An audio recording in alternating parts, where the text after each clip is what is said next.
Barry Potter is a managing partner at a large city law firm called Potter and Weasley.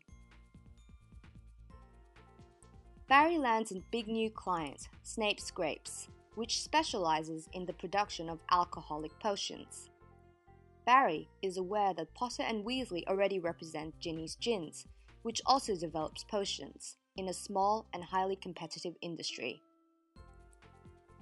However, Barry does research and is satisfied that the two companies do not have any current legal conflicts, and decides not to disclose to either company that Potter and Weasley represents the other client. Furthermore, Barry's wife is friends with Neverus, the CEO of Snape's, and Barry is consequently keen to maintain both a business and personal relationship with Neverus. 2 years later, Snape's and Ginny's come into conflict over intellectual property rights to a new potion called Butter Cider. At this point, Barry discloses to both companies that Potter and Weasley represents the other party.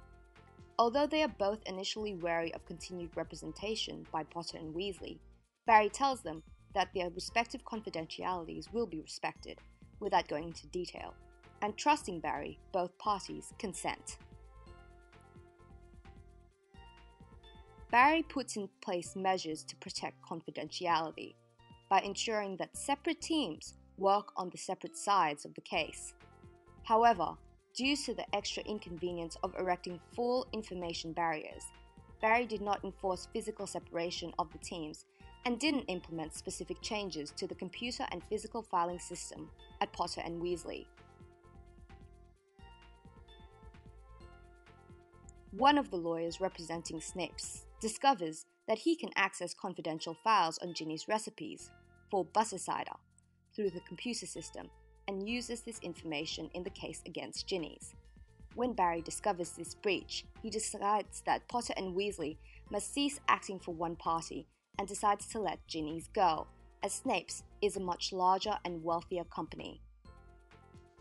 Following this, Ginny's takes action against Potter and Weasley for breach of retainer under the tort of negligence.